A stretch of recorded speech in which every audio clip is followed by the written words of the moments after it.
Cumberland traffic, Coastline 4041, uniform departing 11 glider and They face the glider down the hill.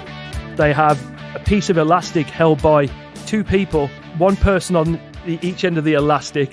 That gets hooked onto the hook on the glider. They face the glider down the hill. You hold the brakes. These two guys start running with the elastic down the hill. And when they disappear, I believe you count to 10. After they disappeared, you release the brakes. And there's enough tension in the elastic then to just fire you down the hill into wind. And you're straight up into it. Welcome to Soaring the Sky, a Glider Pilots podcast. Hello, my name is Chuck. I am your host, coming to you from the Mid-Atlantic region here in the United States and flying with the Cumberland Soaring Group. This is episode 67. Thank you so much for joining me for another episode. If it's your first time, welcome. Thank you for tuning in. Thank you for giving it a shot and listening to Soaring the Sky. I do want to give a big thank you. We do have a brand new Patreon pilot, and that is Greg Buckmaster. Greg, thank you so much for contributing to the podcast and helping to make this possible here and bringing great content. Brett Ross, also our continued supporter, Patreon. Thank you. Mitchell Thompson as well. And Ryan Trudeau. Thank you. And if you'd like to help out the podcast, patreon.com/soaringthesky. There is another way you can help us out. It's not going to cost you a dime. It's just going to cost a few minutes of your time. And that is go to Apple Podcast, leave us a review. You can also leave a review on your favorite podcast app. We do have another great guest coming to you next here on Soaring the Sky. This episode is sponsored by the Southern California Soaring Academy, a 501c3 nonprofit organization based in the high desert of Los Angeles County. Soaring Academy is dedicated to growing the sport of soaring with young people through its 8th grade STEM outreach programs and giving back to PTSD-afflicted veterans during private monthly events. Flight lessons in mountain soaring are available year-round to the general public, Friday, Saturday, Sunday, and Monday. To learn how you can get involved, check them out on Instagram and Facebook at Soaring Academy or online at SoCalSoaringAcademy.org. Our guest, Martin Orchard, originally from the West Midlands, England, was inspired by flight at an early age. From birdwatching, flying RC planes, and home simulators to experiencing flights in various powered aircraft. It wasn't until later in life he discovered the joy of soaring. Now a glider pilot in Southern California, he soars any chance he gets and hopes to inspire others to follow their dreams and just fly. Also, another guest pilot with our Soaring Safety segment. All that right here now on Soaring the Sky. Martin Orchard, welcome to Soaring the Sky. Glad to have you today. How are you doing? I'm doing very well, thank you, Chuck. How are you doing, mate? I'm doing great. Thank you very much. Sorry, thank you very much for having me on the show. Absolutely. The first time I actually spoke with you was actually on Condor. That is correct. We have a lot of fun on Condor. Yeah, and then come to find out you're flying out of the same glider board that I flew out of when I was in California. There you go. It's a small world, right, in the in the glider community. Crazy, right? You happened to not be there that weekend, so we didn't get to actually meet then. But that's right. I still don't know what you look like. Oh, you're not missing anything. I have no idea. Same here, mate. Same. It's probably best. Oh dear. So, when did your aviation adventure get started? My aviation journey started very young in life. As a kid, it was mainly my mum was an avid bird watcher. She'd always be looking out of the kitchen window into our garden through some binoculars and shouting out to us what birds she could see. And I got interested in birds, and I went on nature walks with my mom and identified all these birds. And every now and again, we'd see a raptor. And I just remember seeing a bird of prey was like the ultimate bird watcher experience. It was like, wow, it's not a sparrow. And bird watching at school, when we would have drawing class, I'd always draw birds of prey. That was what I chose to draw. To be like a golden eagle or something like that. And yeah, so that was like the bird watching side of it with my mom. And then there was the side with my dad, which was he flies model aircraft, radio control. The first radio control model that I saw him work on was actually a glider, and it was on the kitchen table, and he was putting some radio gear in it. And the following day we would go and fly that glider, and he threw it off a ridge and it disappeared down into this valley, but then he must have hooked it back around. There was obviously no lift, and he brought it back around, right back, and he landed it right back on top of the ridge we were standing on. And that was the only flight of that glider that day. But yeah, so my dad's radio control thing was definitely a big pull for me. My friends and I once made wings out of cardboard, and we would jump off his garden shed and attempt to fly, and we were convinced it would work. Those wings were they were foolproof. We'd put a lot of work into them, and we were sure it would work. And it's funny what you do when you're a kid. You were so sure that it was going to work, and it didn't. But we were convinced that we could fly down to the store at the end of the street to buy some candy. But my dad would take me to the local air museum, which was Cosford in the UK, Royal Air Force Cosford. There's a lot of beautiful aircraft there, vintage World War II aircraft. And that was always a place I remember going. They would have air shows there as well. Going to those air shows, introduced me to a lot of different kinds of aircraft from all different kinds of ages. It was something that I absolutely loved. Watching a Harrier jump jet fly, watching all these aircraft was definitely a real big pull to me. And then Top Gun hit. and once Top Gun hit, I speak for a lot of people my age. If you were a kid at the time of Top Gun, it brought fighter jets into the lounge, and everybody wanted to be Maverick, right? And that was me too. I wanted to be Maverick. I decided I wanted to be a pilot. I remember getting my first computer, which was a Sinclair Spectrum. I think it had 128K of memory, and it was like a cassette loading computer. And the graphics were terrible, absolutely terrible, like line drawn graphics, 2 or 3 colors maximum. I remember going to the game store at the local shopping mall. I remember seeing this game on the shelf, and it was a game by, I believe it was Microsoft or Microprose at the time, I think, and it was called F-15 Strike Eagle. And it was like, okay, I could fly a jet. The thing about it was actually a simulator. It wasn't like, I'm sure a lot of people are familiar with Afterburner, which was like a fighter jet game, like an arcade game, which was a fun game, but it was always like a predetermined path. You could never fly where you really wanted to fly. Whereas with this one, I could fly around a map, and I could navigate to points and could drop bombs on enemy bases and shoot down other aircraft and that, and try out my maneuvers. And I learned how to hit the brakes and make the jet behind me fly right by, just like Maverick did. And it was like, okay, it works. Maverick was right. So that was my medium to fly, was like a flight simulator. And flight simulators would continue to be like a thing for me. They got better over the years, and I continued on them. And I always like to fly by the terrain on the simulators. That seemed to be more appealing than just flying in a big flat open expanse of land. I like to be by the mountains kind of thing. I started flying models with my dad eventually. I started with a very basic airplane. It was just a rudder and elevator airplane. Very, very simple. I still have that plane to this day. I kept it because I want to fly it again one day. I progressed through airplanes. I progressed to more aerobatic airplanes with more power. I got much better at flying, and flying a model aircraft is really weird, because as soon as it's flying towards you, everything's in reverse, apart from the elevator, but everything's in reverse. So it kind of sharpened my, I feel like it sharpened my skills. As a kid, you had to be pretty quick, and bringing a model aircraft in for a landing is not easy at all, really. It's very easy to crash one. Model aircraft flying was like a big thing for my dad, and that was something that we shared together. My older brother Matthew, he ended up joining the Royal Air Force. That just kind of continued Dad's interest in aviation. It's like now he has a son in the Air Force, and he was very proud. And we were like a flying family, We were all interested in aircraft. When I was in my early teen years, my granddad, for my birthday, bought me a flying lesson in a glider at the local glider port, right?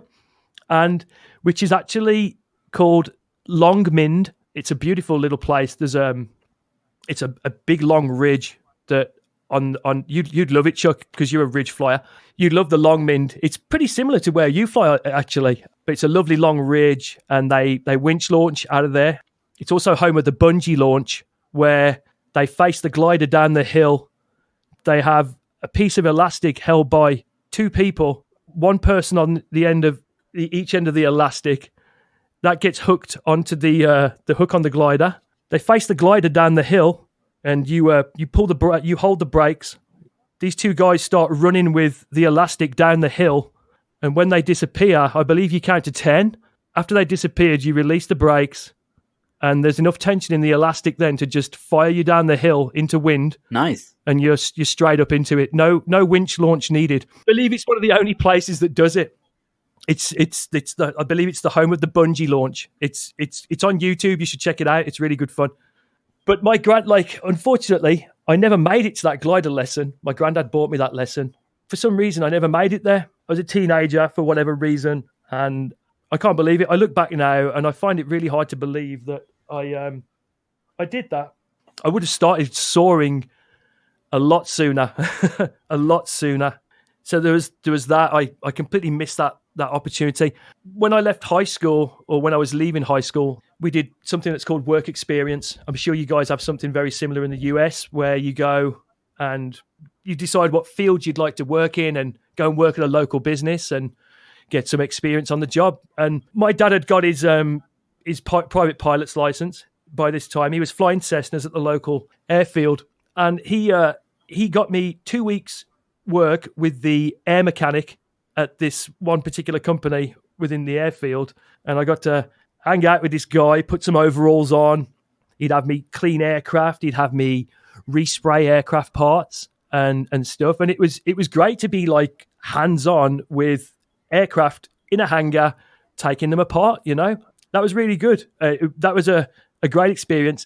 And they're not allowed to actually pay you for the work that you do with money, but they paid me with a flying lesson, and that was great. It was like I'd been practicing on my simulators over the years, and it was the first time I'd ever really sat in an airplane and behind the controls, and it was a chance to test out what I'd learned. The instructor powered up the airplane at the start of the runway, and I remember looking over at him, and he was just like eating a sandwich with he was holding his lunchbox with one hand, and he was eating the sandwich with his other hand, and he was just steering it with his feet. And I was like, is this guy got control, you know? And he's like, start to pull back. So I eased back on the yoke, and up we went, and I was flying it around. It was like, I can do this, straight and level turns, and it was all because of my simulator. And whatever I was flying on simulators, whether it be jets or a Spitfire or anything like that, it taught me how to fly around straight and level and basic flying skills. So then my dad actually ended up building a real aircraft. After all the years of building model aircraft, he decided he was going to build an aircraft called a Pete and Pole Air Camper. It's quite an old design. I believe it's from the 1920s. It's made out of Alaskan spruce and canvas and glue. It's like a open cockpit, high wing vintage plane. Very, very basic. It was a plane that the everyday guy could build. You too can own an airplane. You can build this beautiful Pete and Pole and achieve the flying dream yourself. And that was how this aircraft was marketed back in the 20s, I believe. And that's what drew my dad to build it himself. So it was really cool to see my dad build models over the years, and then actually see him start to put together the parts for this real plane. I remember him working on each individual wing rib. Those wing ribs got mounted on wing spars, and then before long there were two big wings hanging in the garage, and it started to take shape over the years. It took him 4 years to build it. It's a long time. He put a lot of time into that airplane. I remember coming back from work one day. This was towards the end of the build. I was in my first car, and I was coming down our driveway. My father lived out in the countryside. I was coming down the driveway, and he'd got the airplane out on the drive. He was sitting in the airplane. He got it tied, the tail tied off to a tree. He'd got the aircraft on chocks, and he was sitting in the aircraft running the engine up at full throttle. Nice. on the driveway, and all the neighbours were out looking. I mean, not that he had many neighbours out in the countryside, but all the neighbours were out looking, and it was really something. It was like, wow, look at him. He's on the driveway in his own airplane now. It's like now he's made a real one. Wow. He's like, look, the engine works. It's up and running. So he built that, and it was a beautiful airplane. He like I say, it took him 4 years to build it, and he only ever flew it a few times, I believe, because it ended up being too expensive. It was too expensive of a hobby for him to maintain. Just keeping this aircraft was too much for him at the time. So he sold it. It was more about building the aircraft. That was the fun for him. So he sold that aircraft, and he went back to start flying radio control again. So he was back to where he started, and he got equally as much fun out of that. We'll be right back with our guest, but first a word from our friends and fellow podcasters. Hi, it's Natalie Flygirl Kelly. And Fly Alyssa. We are female pilots, aviation lovers, and hosts of the podcast, Cockpits and Cocktails. We use this podcast as a way of sharing our journeys in aviation and allowing other females in aviation to share their amazing, inspiring stories as well. Please give us a listen and join us for this fun, informative podcast with adventure and humor weaved in. Blue skies. Cheers. So I kind of lost interest as I got into my late teens with flying. I started singing in a band, just went away from aviation. I always still loved aircraft and that, and I had all this knowledge of aircraft and all these different aircraft types, but I just really didn't have the urge to fly. And I lost it for a few years. After I didn't become a rock star, I moved. It's disappointing, right? I moved to the States. 6 years later, I got married to my wife, Estella. Like I say, I'd not lost interest in flying, but like the dream of me actually flying a plane myself had kind of gone away for a while. I ended up moving to Hollywood, California. My wife got a job opportunity, and we made a move from Atlanta, Georgia, out to California. I started getting interested in simulators again, and I thought, I wonder what you can do with a simulator now. Like all these years have passed since I've been on one. I wonder what a simulator is like now. So I started diving around on YouTube, and I saw some videos of people flying simulators, and I was like, wow, this looks awesome. So I built myself a computer, and I started using X-Plane, which is a great program. And I started flying general aviation aircraft around the Southern California airspace. It was great fun. I started to learn how to read maps and how to talk to air traffic control.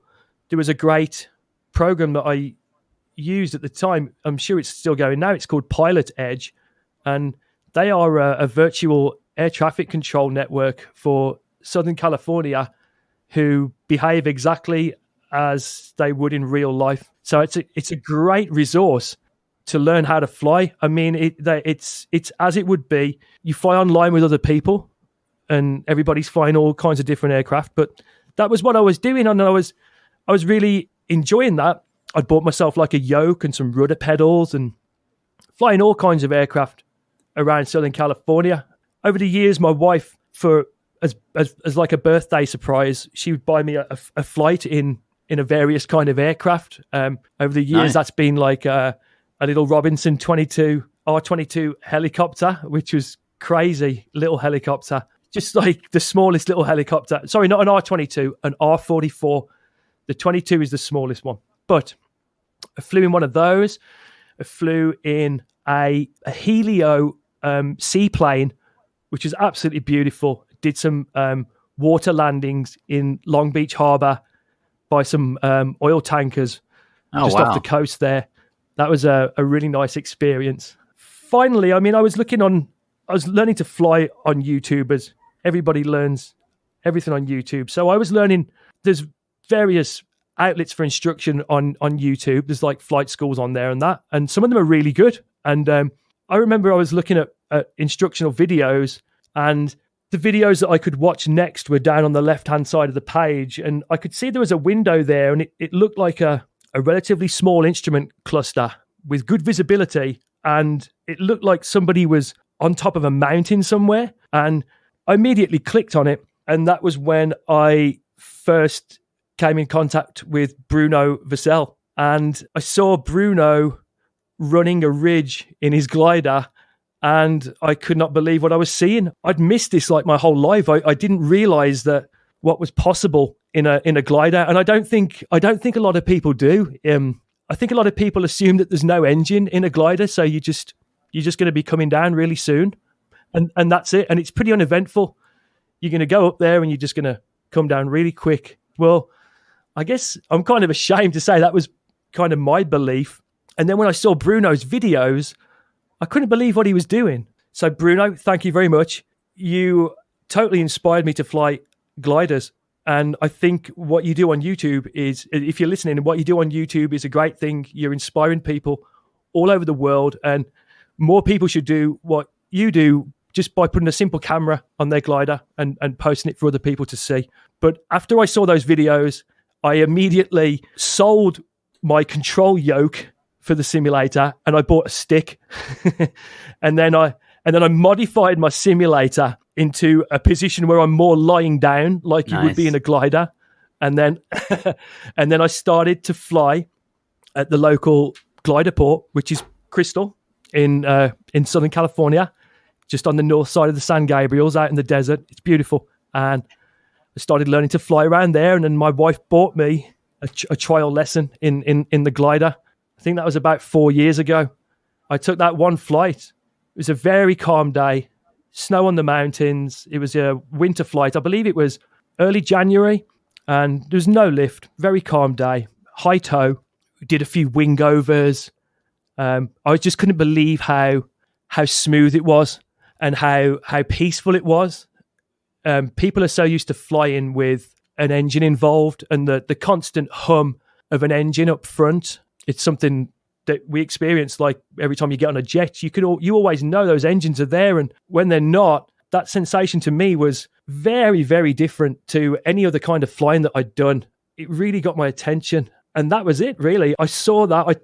Like I say, my first flight was very poor conditions, just not good lift, and then the next flight I took was with an instructor called Dale Masters, who works at the Soaring Academy. He's a great instructor. He's been flying. Oh, yeah.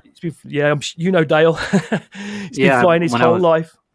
I was out there. I got to fly with Dale, which was an amazing experience. It really is an amazing experience. And one flight with Dale, like my first flight with Dale, we were just approaching a mountain, and the trees were getting bigger, and we hadn't turned yet. And we finally made a turn in front of this mountain, and we just started working this face of a mountain. And I'd never experienced that before. I didn't know that that's what you did. Like you could climb a mountain in a glider. Like that was like, wow, we're actually going to start down here and we're going to end up on the top, and then we're going to move on somewhere else. So that was pretty unique. It really was. We will get right back to our guest, but right now it's our soaring safety segment with our guest from Italy, Gaetano Benicasa. Go out there, ask questions to more experienced pilots, and try to understand how things are working generally. You get a new flight instrument, try to understand all the ins and outs of the instruments. Be curious, keep studying. That's the main advice. It will always pay off.